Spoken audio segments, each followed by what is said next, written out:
Jamaah. Oh jamaah. Alhamdulillah. Ternyata seperti ini asal usul sholat 5 waktu. Dan kita akan lihat ini cuplikan luar biasa ya. Seseorang meninggal saat melaksanakan sholat di masjid. Silakan. Oh, kita akan dijemput sesuai dengan kebiasaan kita. Kita akan dijemput sesuai kebiasaan kita. Dan manusia akan dibangkitkan di akhir. Jadi kalau orang meninggal dalam keadaan sholat, maka bangunnya dari dia meninggalnya sampai dibangkitkannya bernilai sholat. Allahu Akbar. Tepuk tangan dulu semuanya. Mudah-mudahan kita dalam keadaan baik-baik aja nanti pada saat itu yang terbaik ya. Itu meninggal dalam keadaan sholat luar biasa. Baik guru, ini salat ini hanya untuk manusia atau untuk seluruh makhluk yang lainnya? Silakan guru. Baik, bismillahirrahmanirrahim. Izin Habib Muhammad Shahab, Masya Allah, tabarakallah, ilmunya banyak sekali kita dapat dari beliau. Satu hal buat kita, ketahuilah Allah menciptakan jin dan manusia tiada lain untuk menyembah. Dalam bentuk penyembahan ini, mohon maaf, semua makhluk Allah menyembah sesuai penciptaannya. Itu mungkin bentuk penyembahnya, bentuk ibadahnya. Makanya jangan, mungkin ada binatang yang makhluk Allah itu semua berzikir. Nah, sekali lagi, semua berzikir, apalagi yang namanya makhluk yang namanya jin. Jin pun ibadah, sebagaimana Rasulullah SAW pernah berada di kampung jin, dibawa oleh jin dalam satu riwayat berdakwah untuk mengajarkan tentang agama Islam. Dari sini kita bisa belajar mereka. Kalau malaikat ada yang ibadahnya berdiri terus. Kalau malaikat ada yang ruku terus. Jadi ada yang sujud. Maka kita ini diberikan kesempurnaan ibadah salat yang dalam hal ini, satu, bentuk ibadahnya. Dua, bentuk penghambaan. Yang ketiga, bentuk ketaatan. Satu, dua, tiga. Jamaah. Dik. Oh jamaah. Dik. Ada yang bentuk ibadahnya. Sekali lagi, ada yang bentuk ibadahnya. Jamaah. Dik. Ada bentuk ibadahnya. Ibadahnya jin. Gimana? Ibadahnya binatang. Begitu. Ibadahnya pohon. Itu berzikir. Tidak akan jatuh kalau tanpa izin Allah. Tapi dalam posisi ini adalah bentuk penghambaan dan bentuk ketaatan. Artinya semuanya makhluk semua ibadah beribadah kepada Allah. Semua ibadah, tidak akan mungkin tidak. Masya Allah. Terima kasih guru ilmunya. Beribadah dengan caranya cuma beda-beda ya. Baik, tepuk tangan dulu yuk. Baik, ini kita sudah masuk ke dalam sholat maghrib. Ilmunya ya Habibi, Masya Allah. Kadang-kadang lagi di jalanan, ditinggal, main gabung-gabung aja. Nah, ini bagaimana ilmunya guru, silakan. Baik, Masya Allah. Kalau dikatakan siapa sih orang yang pertama kali mengerjakan sholat maghrib, adalah Nabi Isa alaihis salam. Nabi Isa ini pertama kali orang yang mengerjakan sholat maghrib. Singkatnya, rakaat pertama, apa yang diniatkan Nabi Isa? Rakaat pertama Nabi Isa itu menyiapkan ketetapan tauhid yang beliau katakan sudah tidak ada Tuhan selain Allah subhanahu wa ta'ala. Kemudian rakaat kedua, apa niat Nabi Isa? Masya Allah, mengungkapkan rasa tasyukur, rasa syukur bahwa beliau dibebaskan oleh Allah subhanahu wa ta'ala sebagai tuduhan daripada anak zina Sayyidatuna Maryam. Dan yang ketiga apa?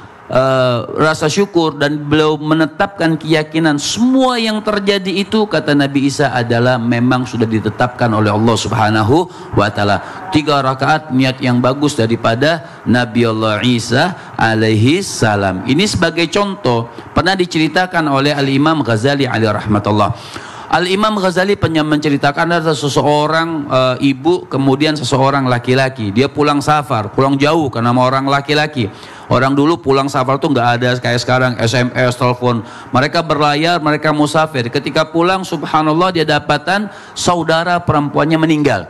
Saudara perempuannya orang baik, Masya Allah, kata Al-Imam, diceritakan oleh Al-Imam Ghazali alaihi rahmatullah. Kemudian beliau namanya anak laki-laki membantu semua jenazah, yang pengurusan jenazah daripada kafannya, mensolatkannya sampai menguburkannya. Kemudian ini perempuan, semua yang di rumah dibawa sampai ke kuburannya. Ketika sampai ke kuburan seperti biasa, dikuburkan, didafankan semuanya. Semua orang-orang membantu penguburan. Setelah ditutup kuburan semuanya, kemudian ini saudara laki-lakinya pulang. Sampai di tengah jalan, karena dia baru pulang dari musafir, langsung ngurus jenazah adiknya atau saudara perempuannya. Dia punya ada rashmal, dia bawa dari kantong itu hasil dagangannya. Nah, hasil dagangannya dia cari-cari, nggak ketemu itu hasil dagangannya. Dia cari-cari, dia telusurin jalan, sampailah kembali ke kuburan saudaranya. Dia antara yakin sama tidak yakin. Mungkin ketika dia lagi membantu mengubur adiknya, mungkin kantong tersebut jatuh di kuburan daripada adiknya. Ketika itu sudah dia berusaha, dia gali saja, dia gali. Sebelum sampai ke lahat, sebelum sampai ketemu rosmalnya, subhanallah, kuburan adiknya menyala, mengeluarkan api. Kaget ini, yang apa namanya, saudaranya kaget karena kuburannya mengeluarkan api. Buru-buru dia tutup lagi itu kuburan. Dia nggak berani menggali sampai bawah, dia tinggalkan itu harta. Kemudian dia cepat-cepat kembali kepada ibunya. Sambil nangis dia tanya kepada ibunya, "Ibuku, selama aku pergi ini apa yang dilakukan oleh saudaraku? Kenapa kuburannya sampai mengeluarkan api?" Fabakat ummu. Maka ibunya nangis, ibunya cerita, "Saudara perempuanmu baik, saudara perempuanmu itu bagus, sedekah segala macam, tapi satu cuman kesalahannya, yatahawan fis shalah, dia menggampang-gampangkan waktu sholat. Mau sholat zuhur dekat asar, supaya apa? Tanggunglah dekat-dekat asar, satu wudhu, jadi sekalian dia nggak mau wudhu lagi, sekalian sholat asar." Subhanallah, kata Al-Imam Ghazali alaihi rahmatullah, itu hukuman man yatahawan fis shalah. Itu hukuman orang yang menggampang-gampangkan dia sholat, tapi menggampang-gampangkan waktu sholat. Kata Al-Imam Ghazali, kaifa man yatrukus shalah, lantas bagaimana hukuman orang yang meninggalkan sholat? Masya Allah, orang yang menggampangkan sholat saja mendapat hukuman kuburannya dijalakan api oleh Allah Subhanahu wa Ta'ala. Bagaimana orang yang meninggalkan sholat? Nah, ini kita bukan hanya bahas asal usul saja, kita bahas juga bagaimana orang-orang yang meninggalkan sholat, menggampangkan sholat. Jadi tidak perlu ada rayu-rayuan, rayu saya untuk melakukan sholat, tidak perlu. Memang itu perintah dari Allah. Kita punya pembantu nggak mau kerja, kita berhentikan. Kita Allah, perintah Allah, nggak mau sholat, diberhentiin di hamba. Allahu Akbar, mau kemana kita hidupnya ya? Baik ya, nggak perlu dirayu lah ya, pasti udah paham kalau muslim ya. Baik, dan sekarang alhamdulillah kita masuk ke dalam segmen Tanya Dong Ustadz. Kami semua tanya dong Ustadz. Baik, kita kasih kesempatan lagi buat yang ada di studio untuk bertanya. Siapa yang mau nanya? Yang sini sekarang ya. Iya, Ibu, silakan. Assalamualaikum warahmatullahi taala wabarakatuh. Waalaikumsalam. Perkenalkan nama saya Ibu Kokom Komaria dari Majelis Ta'lim Al-Jihad Kota Bandung. Pak Ustadz, saya mau nanya, apakah sholat Isya itu dilakukan pertama kali oleh Nabi Musa setelah ia merenungkan kesedihannya juga? Memangnya kesedihan apa itu Pak Ustadz? Sekian pertanyaan dari saya. Assalamualaikum warahmatullahi taala wabarakatuh. Waalaikumsalam warahmatullahi wabarakatuh. Ibu kalau sholat masih dirayu suruh sholat nggak? Nggak ya pastinya. Langsung dirayu, dibujuk. Ya. Dibujuk. Baik Ustaz Syam, silakan. Baik, silakan tapi guruku Muhammad Ustaz Maulana, Bang Ali, Ibu yang bertanya serta jamaah yang ada di rumah, kita buka dulu surah Thaha ayat 14. A'udzu billahi minasy syaithanir rajim. Bismillahirrahmanirrahim.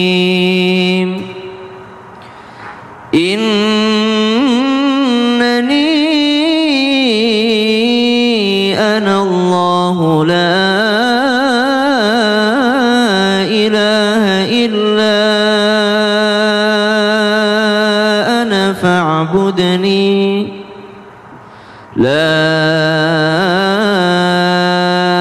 ilaha illa ana fa'budni wa aqimis salata li dzikri. Al-Quran surah Thaha ayat 14. Sesungguhnya akulah Allah, la ilaha illa ana, tidak ada Tuhan selain aku, fa'budni, maka beribadahlah untukku, wa aqimis salata li dzikri, dan dirikanlah salat untuk mengingatku. Nabi Musa alaihi salam yang ditanyakan oleh Ibu Kokom Komaria, biasanya kalau nama berulang-ulang begini itu dari Medan ya. Oh, orang Sunda biasanya. Ibu Kokom Komaria bertanya, apakah yang pertama kali melaksanakan sholat Isya itu adalah Nabi Musa alaihi salam?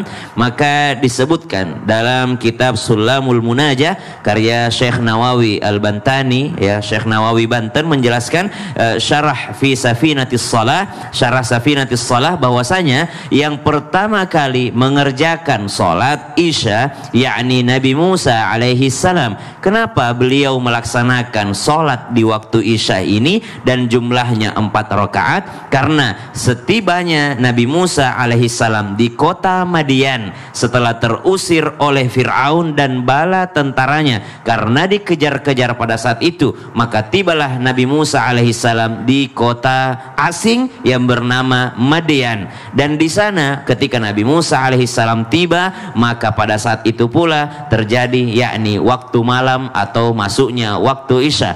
Maka Nabi Musa pun merenungkan kesedihannya. Bayangin, Nabi Musa terusir dari kampung halamannya, meninggalkan istri dan anak-anaknya, meninggalkan saudaranya, dan sedih disebabkan karena kezaliman Fir'aun. Berarti ada 4 kesedihannya. Kesedihan pertama, Nabi Musa alaihissalam meninggalkan istrinya. Kesedihan kedua, Nabi Musa alaihissalam berpisah dengan saudaranya, yaitu Nabi Harun alaihissalam. Kesedihan ketiga, Nabi Musa alaihissalam berpisah dengan putra-putranya. Dan kesedihan keempat karena merenungkan kezaliman daripada Fir'aun laknatullah alaih. Maka 4 kesedihan ini Nabi Musa tutupi dengan 4 rakaat salat. Kebetulan pada saat itu adalah waktu Isya, maka digolongkanlah sebagai salat Isya. 4 rakaat menghilangkan 4 kesedihan. Kenapa? Tadi ayat yang kita bacakan, Allah Subhanahu wa taala ketika memerintahkan salat gak pernah Allah ngancam. Allah memerintahkan kita selalu mengarahkan kepada positif. Allah bilang, salatlah untuk mengingatku, mintalah dengan salat. Engkau bisa mendapatkan sesuatu yang positif dengan salat. Gak pernah Allah menakut-nakuti kita bagi orang daripada yang tidak salat dengan apa? Dengan ayat-ayat Allah. Allah membahagiakan kita dengan salat. Artinya apa? Kita nih manusia dikasih sesuatu yang baik dengan salat, dan Allah tidak butuh dengan salat kita. Allah tidak mengatakan saya akan berkurang kekuasaanku kalau kau tidak sholat. Tidak, Allah sangat tidak membutuhkan sholatnya manusia. Kita yang membutuhkan sholat. Lihat, dari awal kita bahas sholat subuh, sholat zuhur, sholat Jumat, sholat asar, sholat maghrib, sholat isya, semuanya adalah untuk menghilangkan masalah kita. Semuanya adalah untuk kita minta kepada Allah apa yang kita inginkan. Gak pernah sesuatu tentang sholat ini adalah untuk Allah, tapi semuanya adalah untuk kita mengingat Allah Subhanahu wa taala. Ada anak yang belajar di kelas karena takut dimarahi, ada anak yang belajar di kelas karena ingin mendapatkan ilmu. Kira-kira yang mana yang lebih bahagia? Yang lebih bahagia adalah mereka yang belajar di kelas karena ingin ilmu. Yang lebih berbahagia sholatnya bukan karena takut neraka, tapi mereka berbahagia dalam sholatnya karena sholatnya itu untuk mengingat Allah dan mendapatkan kenikmatan dari Allah Subhanahu wa taala. Jadi sholat itu arahnya selalu positif, adalah untuk kita, bukan untuk Allah. Allah tidak butuh sholat kita, kita yang butuh dengan sholat. Semoga kita semua disampaikan ke titik nikmat pada saat waktu sholat ya. Allah. Amin. Terima kasih guru ilmunya. Aduh. Allah, ya Allah, ya Allah ya. Baik, dan sekarang kita masih kasih kesempatan untuk yang bertanya, yang mau bertanya angkat tangannya boleh, silakan. Ya. Assalamualaikum warahmatullahi wabarakatuh. Waalaikumsalam. Perkenalkan, nama saya Ibu Ai dari Majelis Taklim Al-Jihad Ujung Berung, Bandung. Kami mau bertanya Pak Ustadz, banyak yang ya banyak gerakan sholat yang berbeda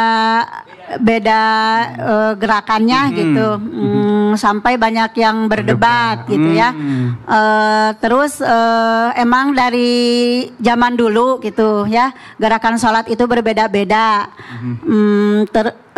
berbeda-beda. Bagaimana menyikapinya gitu ya? Ya gitu. Oke. Asal usulnya gimana gitu ya. Awal mulanya. Oke. Ya, terima kasih Pak Ustadz. Iya, sama-sama. Assalamualaikum warahmatullahi wabarakatuh. Waalaikumsalam warahmatullahi. Ini pertanyaan bagus banget. Kadang-kadang takbir aja beda, disangkanya beda, akhirnya alirannya beda. Pengen tahu seperti apa? Jangan kemana-mana. Tetap bersama kami di Islam Itu Indah. Jamaah. Alhamdulillah.